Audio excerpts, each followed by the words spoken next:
everyone, welcome back once again to my channel The Rational Economist। Continue करेंगे class 11th micro economics की book को और आज की इस वीडियो में हम लोग स्टार्ट करेंगे इंडिफरेंस कर्व एनालिसिस चैप्टर को। विदाउट वेस्टिंग टाइम वीडियो शुरू करते हैं। चैनल को सब्सक्राइब कर लेना और बेल आइकन को प्रेस कर लो ताकि लेटेस्ट नोटिफिकेशंस आपके साथ आपको मिलते रहे। So let's start with the video.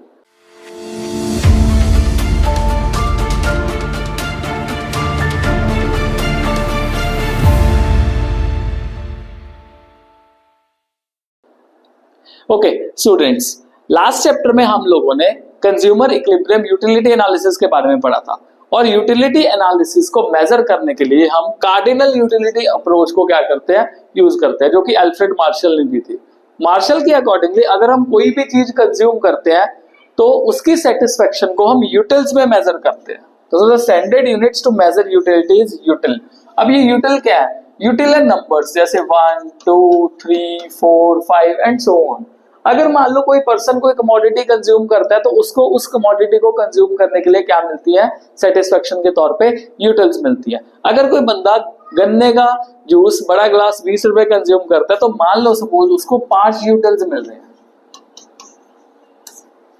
उसी जगह पे एक्स कहता यार कैसे, किस तरह से 5 यूटिल मिल रहे हैं, क्या बात कर रहे हो?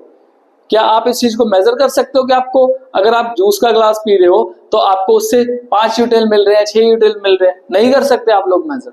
आप रोटी खाओ और आप कहो कि मेरे को 5 यूटिल मिल गए, हाउ इज दिस पॉसिबल? तो हिक्स जो है, हिक्स इस अप्रोच का क्रिटिसिज्म करते हुए कहता कि यूटिलिटी को हम ऑर्डिनल नंबर्स में मेजर करते हैं। ऑर्डिनल यूटिलिटी होती है और ऑर्डिनल यूटिलिटी जो होती है वो हाई और लो रैंक्स के बेसिस पे होती है। आप किसी चीज को हाई रैंक दे सकते हो, ज्यादा प्रेफरेंस वाली चीज को आप हाई रैंक दोगे और कम प्रेफरेंस वाली चीज को आप लो रैंक दे दोगे।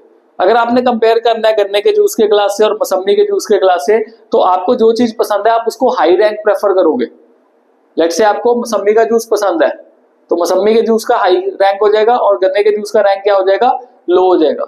तो हिक्स ने अपना अप्रोच जो था वो दिया और हिक्स कहता भाई ये जो यूटिलिटी एनालिसिस है इसको इंडिफरेंस कर्व एनालिसिस के बेसिस से देखते हैं।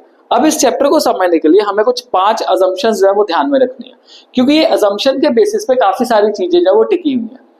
हमारी सबसे पहले अजम्पशन जो है, money income of the consumer does not change. मतलब जो कंज्यूमर की इनकम है वो चेंज नहीं होने वाली। कंज्यूमर की इनकम क्या रहेगी? सेम टू सेम रहेगी। Second, consumer will spend his income on 2 goods. मतलब ऐसे 2 गुड्स पे कंज्यूमर अपने इनकम को स्पेंड करेगा जिनको आपस में सब्स्टिट्यूट किया जा सकता है। आसान शब्दों में, the consumer will be spending his income on the goods which are substitute of each other. जैसे टी कॉफी हो गया, ओके, एप्पल मैंगो हो गया, ऐसे गुड्स जो आपस में सब्स्टिट्यूट किए जाए। The consumers preference for the 2 goods is well defined. इसको ध्यान से समझो बिकॉज इस पॉइंट पे हमारा एक बहुत इंपॉर्टेंट टॉपिक जो है वो रिलाई करता है। अगर आपको ये पॉइंट समझ लग गया ना तो आपके लिए यूटिलिटी ये जो इंडिफरेंस कर्व के चैप्टर के अगले आने वाले कुछ पॉइंट्स है वो बहुत ज्यादा आसान होने वाले हैं। इसको बेसिकली समझते हैं है क्या ये। अगर मान लो सपोज हमारे पास 2 गुड्स है, यहाँ पे मैं 2 गुड्स मान रहा हूं, नेटफ्लिक्स को और अमेजॉन प्राइम को। अगर आप लगातार नेटफ्लिक्स देखते जाओ, अगेन ध्यान से सुनना, बहुत ही इंटरेस्टिंग चीज है सुनने वाली। अगर आप लगातार नेटफ्लिक्स देखते जाओ तो नेटफ्लिक्स की जो डिजायर होती है वो क्या होती रहती है? कम होती रहती है। First point. सेकेंडली, अगर आप प्राइम को यूज नहीं कर रहे जिस टाइम आप नेटफ्लिक्स को यूज कर रहे हो तो ध्यान से सोचो, आपको प्राइम की मूवीज की भी याद आने लग पड़ती है कि यार प्राइम में भी बहुत अच्छी अच्छी मूवीज है। मतलब कंज्यूमर जिस चीज को लगातार कंज्यूम करता है उसकी जो इंटेंसिटी है, उसकी जो डिजायर है वो उसकी क्या हो जाएगी? कम हो जाएगी। On the other side consumer जिस चीज को लगातार यूज करना बंद कर देता है बाद में उस चीज की इसको याद आनी शुरू हो जाती है कि हाँ भाई यार वो चीज भी मेरे लिए क्या थी? जरूरी थी।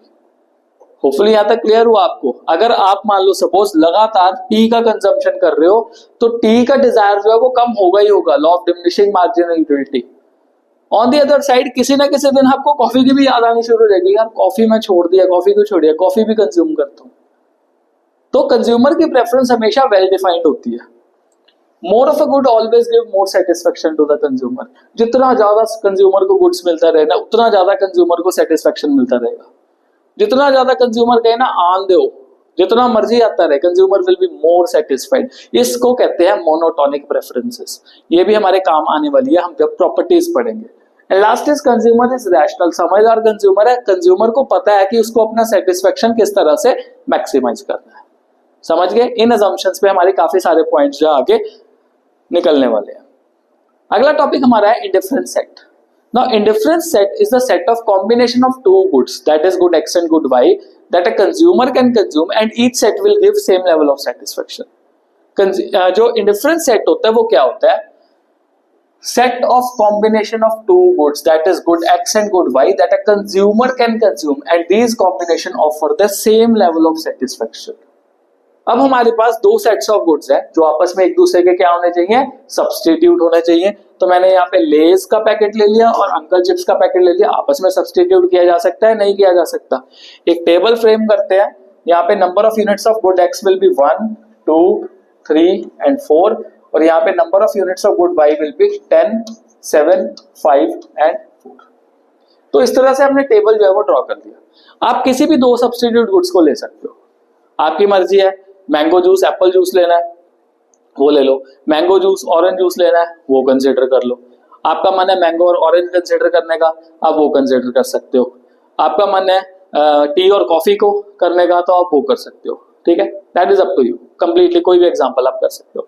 तो सिंपल इस टेबल से हमें क्या क्लियर हो रहा है कि एक कंज्यूमर दो गुड्स को कंज्यूम कर रहा है, वो गुड एक्स और गुड वाई है, और उसके अलग अलग कॉम्बिनेशंस वो बना सकता है। चाहे वो ए कॉम्बिनेशन कंज्यूम करे, चाहे बी करे, चाहे सी करे, चाहे डी करे, चारों के चारों कॉम्बिनेशन उसको सेम लेवल ऑफ सेटिस्फेक्शन दे के ही जाएंगे। ये है डिफरेंस सेट।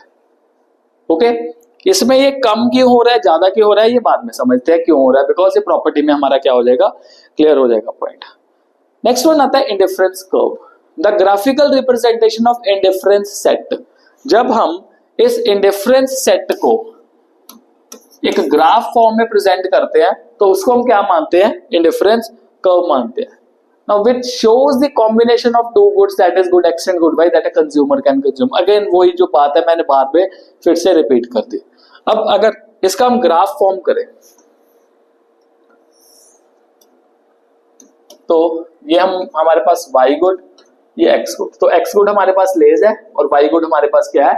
अंकल चिप्स है। तो यहाँ पे पॉइंट ऑफ ओरिजिन आ गया 1 2 3 4 1 2 3 and 4।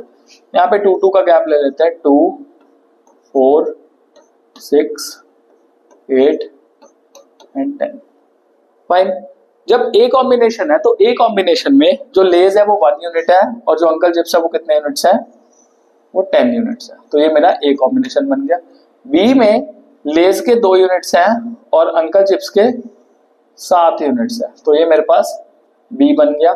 सी कॉम्बिनेशन के टाइम पे जो लेज है उसके 3 यूनिट्स है और अंकल चिप्स के टोटल 5 यूनिट्स है, और डी कॉम्बिनेशन के टाइम पे 4 यूनिट्स ही अंकल चिप्स के और 4 यूनिट्स ही किसके हैं? लेज के हैं। तो ये डी कॉम्बिनेशन हमारा बन गया। अब जब हम इन पॉइंट्स को मैच करेंगे तो इस तरह की शेप जो है वो बन जाएगी। आपने नोटिस किया होगा ये शेप जो है वो स्ट्रेट नहीं आ रही। ये शेप कौन सी बन रही है? ये बन रही है जी कन्वेक्स शेप। इसकी शेप बन रही है हमारी कन्वेक्स। तो ये हमारा इंडिफरेंस कर्व का बेसिक सा डेफिनेशन, और इसको हमने डायग्राम बना के जो है वो शो करना है अगर इनकेस हमारा क्वेश्चन जो है वो बनता है। अब देखते हैं हमारा बहुत important topic, that is properties of indifference curve. सबसे पहली जो हमारी प्रॉपर्टी है वो है indifference curve is downward sloping. ना पहले हमें रीजन जानना है कि इंडिफरेंस कर्व डाउनवर्ड स्लोपिंग क्यों होता है। देखो, indifference curve is downward sloping because we are sacrificing Y good for the sake of gaining X good. हम Y गुड का सेक्रीफाइस कर रहे हैं और X गुड को क्या कर रहे हैं? गेन कर रहे हैं। इसी वजह से हमारा जो इंडिफरेंस कर्व है वो डाउनवर्ड स्लोप जाएगा। अगर मैं पिछले एक टेबल आपको दिखाऊं तो हमने यहाँ पे टेबल पे क्या किया था, मैंने कहा था आपको पॉइंट समझाना है, तो आप एक चीज देखते रहो, हम यहाँ पे Y का सेक्रीफाइस कर रहे हैं, X का क्या कर रहे हैं? गेन कर रहे हैं। उसके बाद हमने Y का सेक्रीफाइस फिर किया, X का क्या किया? गेन किया। Y का सेक्रीफाइस किया, X का क्या किया? गेन किया। यही किया ना हमने। तो इस वजह से अगर हम देखें तो हमारा जो इंडिफरेंस कर्व है उसका स्लोप क्या जाएगा? लेफ्टवर्ड जाएगा, सॉरी डाउनवर्ड जाएगा फ्रॉम लेफ्ट टू राइट। अब अगर इसका डायग्राम देखें तो diagram will be like this. ऐसे बनाया ना हमने ऊपर से नीचे तक, डाउनवर्ड जा रहा है लेफ्ट टू राइट। ओके, पिछले वाले डायग्राम में इसको थोड़ा सा पॉइंट देख लेते हैं कैसे। अब ये देखो पॉइंट ए से पॉइंट बी तक देखो ये डाउनवर्ड स्लोपिंग कैसे है। अब पॉइंट ए पे पहले कितना थे 10 यूनिट्स थे वाई के, और यहाँ पे कितने यूनिट्स थे 1 यूनिट था। अब जैसे ही हम ए से बी तक गए डाउनवर्ड गए, अब यहाँ पे कितने का सेक्रीफाइस किया हमने 3 का सेक्रीफाइस किया हमने। वाई कमोडिटी का जो वाई था वो 10 से कितना रह गया 7 रह गया, और एक्स का कितना गेन किया हमने 1 का गेन किया। उसके बाद अगर बी से सी कॉम्बिनेशन पे जाओ आप लोग, या एक्सप्लेनेशन में आप लोग लिख सकते हो, बहुत आसान है एक्सप्लेनेशन करने। अब यहाँ पे आपने कितना लूज किया, यहाँ पे 7 था और यहाँ पे 5 था, कितना लूज कर रहे हो आप 2 को लूज कर रहे हो, और यहाँ पे 2 से 3 तक है कितने का गेन कर रहे हो 1 का गेन कर रहे हो। तो वो भी तो मैं यही शो कर रहा है कि डाउनवर्ड लेके आ गया। Explanation is quite easier. क्या एक्सप्लेनेशन है, in the given diagram Lay's is on X axis that is Y good X good and Uncle Chips is on Y axis. ये कौन सा गुड है वाई गुड है। IC is indifference curve from point A to point B, we can see we are losing 3 units of Uncle Chips and we are gaining 1 unit of Lay's. Again from B to C we are losing 2 units of Uncle Chips and gaining 1 unit of Lay's. तो उसके वजह से हमें पता लग रहा है कि कौन सा स्लोप आ रहा है, डाउनवर्ड स्लोपिंग आ रहा है। नेक्स्ट वन देखते हैं, IC is convex to the origin. Indifference curve का शेप जो है वो कन्वेक्स है, मैंने पहले बताया था इसका शेप कन्वेक्स है, बट अब हमें जानना है इसका रीजन क्या है कन्वेक्स होने का। तो सबसे पहले हमें समझना है कि इंडिफरेंस कर्व कन्वेक्स होता क्यों है। इसका रीजन है diminishing marginal rate of substitution. Indifference curve के कन्वेक्स होने का कारण होता है diminishing marginal rate of substitution, और जो स्लोप है इंडिफरेंस कर्व का उसको मार्जिनल रेट ऑफ सब्स्टिट्यूशन भी कहा जाता है। अब ये क्या इंडिकेट करता है, मार्जिनल रेट ऑफ सब्स्टिट्यूशन जो है ना दैट इज MRS, वो होता है loss of Y over gain of X. आप कितने यूनिट्स वाई की लूज कर रहे हो और कितने यूनिट उसकी वजह से एक्स की गेन कर रहे हो, ये मार्जिनल रेट ऑफ सब्स्टिट्यूशन हमें बताएगा। तो वही कहानी इसमें लिखी हुई है, it indicates the rate at which consumer is willing to substitute one good for another. अब कौन सा गुड सब्स्टिट्यूट कर रहा है, वो वाई गुड को सब्स्टिट्यूट कर रहा है। किसके लिए सब्स्टिट्यूट कर रहा है, एक्स गुड के लिए, मतलब वो अंकल चिप्स को छोड़ रहा है, किसके लिए छोड़ रहा है, लेज के लिए छोड़ रहा है। ओके, पर अगर मैं इसका वैल्यू निकालूं, बिकॉज ये रेशियो में आएगा हमारे पास, तो पहले कॉम्बिनेशन में तो कुछ नहीं है, बिकॉज देखो 1 से ऊपर तो कुछ भी नहीं है, 10 से ऊपर भी कुछ नहीं है, तो पहले वाले कॉम्बिनेशन में ब्लैंक रहेगा। उसके बाद सेकंड वाले कॉम्बिनेशन पे देखो, यहाँ पे आपने वाई गुड्स कितने छोड़े 3 यूनिट्स छोड़े, और आपने एक्स गुड कितने गेन किए 1 गेन किया, तो आपका रेशियो क्या बढ़ गया, लॉस ऑफ वाई कितना था 3 था और गेन ऑफ एक्स कितना हुआ 1 हुआ। पॉइंट समझ लगा। उसके बाद अब सेकंड बी से सी कॉम्बिनेशन पर जाए, वाई गुड आपके पास 7 है और एक्स गुड आपके पास कितने हैं 5 है, तो आप कितने का सेक्रीफाइस कर रहे हो 2 यूनिट्स का, पर यहाँ पे गेन कितने का कर रहे हो 1 यूनिट का, तो यहाँ पे रेशियो क्या आ गया 2:1 और 2/1। उसके बाद आपने कितना सेक्रीफाइस किया 1 और कितना गेन किया 1, तो अगेन यहाँ पे क्या आ गया 1:1 आ गया। अब मैंने क्या बताया, इसका स्लोप कन्वेक्स क्यों होता है, इसका स्लोप कन्वेक्स होने का कारण है diminishing marginal rate of substitution. अगर मैं यहाँ पे y और x को डिवाइड करूं तो ये 3 आ जाएगा, यहाँ पे 2 आ जाएगा और यहाँ पे क्या आ जाएगा 1 आ जाएगा। तो क्या ये डिमिनिश कर रही है नहीं कर रही, इसकी वजह से जो इंडिफरेंस कर्व की हमारी शेप बनती है वो क्या बनेगी, कन्वेक्स शेप बनेगी। तो आप इस तरह से इसकी मार्किंग जो है वो इजिली कर सकते हो। समझ गए यहाँ तक। पर अब क्वेश्चन आता है कि मार्जिनल रेट ऑफ सब्स्टिट्यूशन क्यों डिक्लाइन करता है। पहले तो ये था कि इसका कन्वेक्स शेप क्यों है, तो हमने देखा है कन्वेक्स शेप इसलिए है क्योंकि जो diminishing marginal rate of substitution है वो वर्क कर रहा है। पर अब क्वेश्चन आता है कि marginal rate of substitution decline क्यों करता है। अब इसके पीछे का कारण समझते हैं। अब इसके पीछे का कारण सिंपल है, law of diminishing marginal utility.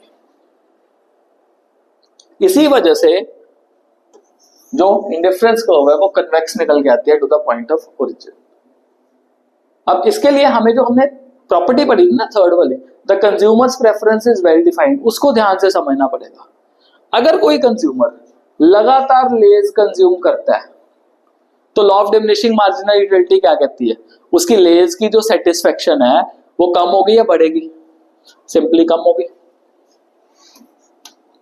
तो उसका मन अब कौन सी चीज कंज्यूम करने का करेगा साथ में, कि भाई अंकल चिप्स भी मैं कंज्यूम करूं।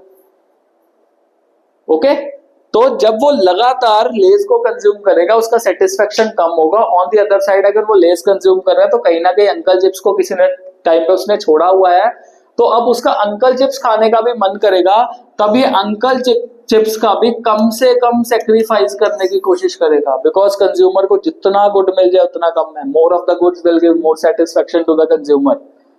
हर बंदे को ज्यादा गुड ज्यादा सेटिस्फेक्शन लाके देता है। तो इसी वजह से अगर मैं टेबल दोबारा से देखूं तो कंज्यूमर जब लगातार एक्स कमोडिटी मतलब लेस का कंजम्पशन कर रहा है तो उसकी यूटिलिटी उसकी डिक्रीज होगी। ऑन द अदर साइड वो ये टाइम इस टाइम पे ये चीज चाहेगा कि वो वाई को भी कम से कम सेक्रीफाइस करे, बिकॉज जब वो वाई को कंजम्पशन उसकी छोड़ रहा है तो उस टाइम पे उसको वाई की याद आने लगी कि भाई वाई भी ऐसा गुड था जो मैं पहले कंज्यूम करता था, अब वाई को भी दोबारा कंज्यूम करना शुरू करे। यहां तक क्लियर हो गया, समझ लग गया। और नेक्स्ट वन देखते हैं हमारा। Next property is higher indifference curve shows higher level of the satisfaction. ये हमारा मोनोटोनिक प्रेफरेंस पे रिलाई करता है। जितना ज्यादा higher satisfaction higher indifference curve होगा उतना ही ज्यादा हायर लेवल ऑफ सेटिस्फेक्शन मिलेगा। अब ये कैसे, अगर हम मान लो सपोज इंडिफरेंस कर्व को एक ही ग्राफ पे बनाते हैं, मतलब सेट ऑफ इंडिफरेंस कर्व को एक ही ग्राफ पे बनाते हैं, उसको क्या कहते हैं, इंडिफरेंस मैप का नाम देते हैं। अब छोटा सा एक एग्जांपल करते हैं। हमने एक बेसिक सा यहाँ पे ग्राफ का फॉर्मेट बना लिया। X axis sorry Y axis, X axis, X axis पे क्या था, लेस था, और वाई एक्सिस पे क्या थे, अंकल चिप्स थे। तो मैंने एक पहला इंडिफरेंस कर्व बनाया जिसको मैं आईसी मान रहा हूँ, मैंने एक दूसरा इंडिफरेंस कर्व बनाया जिसको मैं IC1 बना रहा हूँ, और मैंने तीसरा बनाया जिसको मैं IC2 मान रहा हूँ। ठीक है जी। अब यहाँ पे मैंने मान लो सपोज ए कॉम्बिनेशन, बी, सी और डी, 4 पॉइंट्स बना दिए, 4 कॉम्बिनेशंस बना दिए। उसके बाद ई, एफ, जी एंड एच यहां बन गए। उसके बाद आई, जे, के एंड एल। मतलब मैंने तीनों अलग अलग इंडिफरेंस कर्व में बहुत सारे कॉम्बिनेशन जो है वो बना दिए। अब मैंने आपको बताया था कि अगर सेम इंडिफरेंस कर्व पे कॉम्बिनेशंस बन रहे हैं, वापस जाते हैं डेफिनेशन पे हमारी, यस इंडिफरेंस सेट। हमने क्या कहा था कि जितने भी कॉम्बिनेशंस बन रहे हैं ये सेम लेवल ऑफ सेटिस्फेक्शन हमें देके जाएंगे। मतलब अगर हम बेसिक सा पॉइंट समझे, जितने भी कॉम्बिनेशंस हमारे सेम इंडिफरेंस कर्व पे बनते हैं, जैसे मैं आईसी की बात करूं तो आईसी पे हमारे टोटल 4 कॉम्बिनेशंस बन रहे हैं। वो 4 कॉम्बिनेशन कौन से हैं, ए, बी, सी और डी। ए का सेटिस्फेक्शन लेवल बी के बराबर, बी का सेटिस्फेक्शन लेवल सी के बराबर, सी का सेटिस्फेक्शन लेवल डी के बराबर। ये हो गया हमारा एट आईसी। उसके बाद अगर मैं एट IC1 करूं तो E will be equals to F will be equals to G will be equals to H, तो ये आपस में बराबर होंगे। या फिर अगर मैं एट IC2 की बात करूं, I will be equals to J will be equals to K will be equals to L।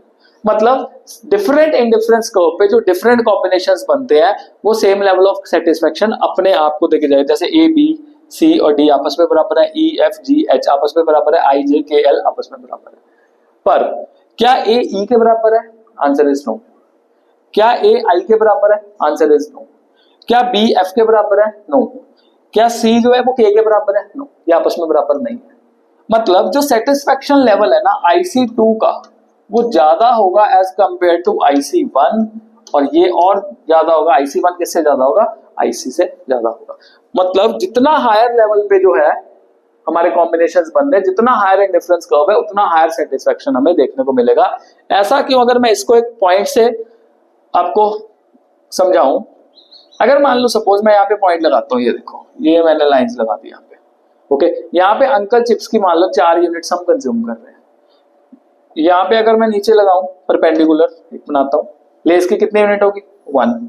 यहाँ पे लेस के कितने यूनिट हो गए, 2। और यहाँ पे लेस के कितने यूनिट हो गए, 3। तो मोनोटोनिक प्रेफरेंस क्या कहते थे, more of a good will give more satisfaction to the consumer. अब कौन से केस में कंज्यूमर ज्यादा कंजम्पशन कर रहा है, जे वाले कॉम्बिनेशन में कंज्यूमर ज्यादा कंजम्पशन कर रहा है, बिकॉज उस टाइम वो अंकल चिप्स की कितनी यूनिट्स कंज्यूम कर रहा है, 4 यूनिट्स, और लेस की वो कितनी यूनिट्स कंज्यूम कर रहा है, 3 यूनिट्स। और ध्यान में रखा जाए ये ना, ये जो हमने प्रॉपर्टी पढ़ी है ये तब रिलाई करती है जब कंज्यूमर मैक्सिमम सेटिस्फेक्शन अभी नहीं अटेन कर रहा, समझे? अभी उसका मैक्सिमम सेटिस्फेक्शन अटेन नहीं हुआ है, क्योंकि अगर मैक्सिमम सेटिस्फेक्शन अटेन होता तो ज्यादा खाने से उसको फायदा नहीं होता, ज्यादा खाने से उसको नुकसान होता। हमने पिछले वाले चैप्टर्स में इसको स्टडी किया था।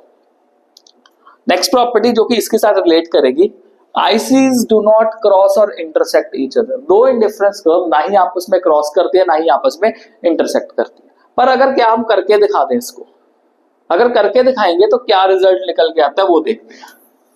तो अगेन ग्राफ का फॉर्मेट है, स्केल पेंसिल अपना लेके जाना एग्जाम के टाइम पे।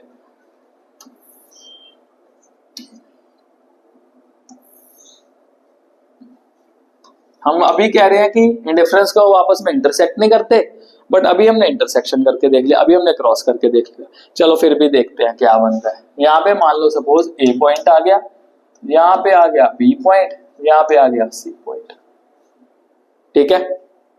अब आपको समझाया था पिछली प्रॉपर्टी में कि जो सेम इंडिफरेंस कर्व वाले कॉम्बिनेशंस होते हैं उनका सेटिस्फेक्शन लेवल क्या होता है, सेम होता है। अब ए तो दोनों के लिए कॉमन है, आईसी के लिए और IC1 के लिए ए कॉमन है, बिकॉज जो ए है वो कॉमन पॉइंट पे निकल के आ रहा है। तो अगर इसके अकॉर्डिंग भी देखा जाए तो ए किसके बराबर है, बी के बराबर है, और ए किसके बराबर है, सी के बराबर है।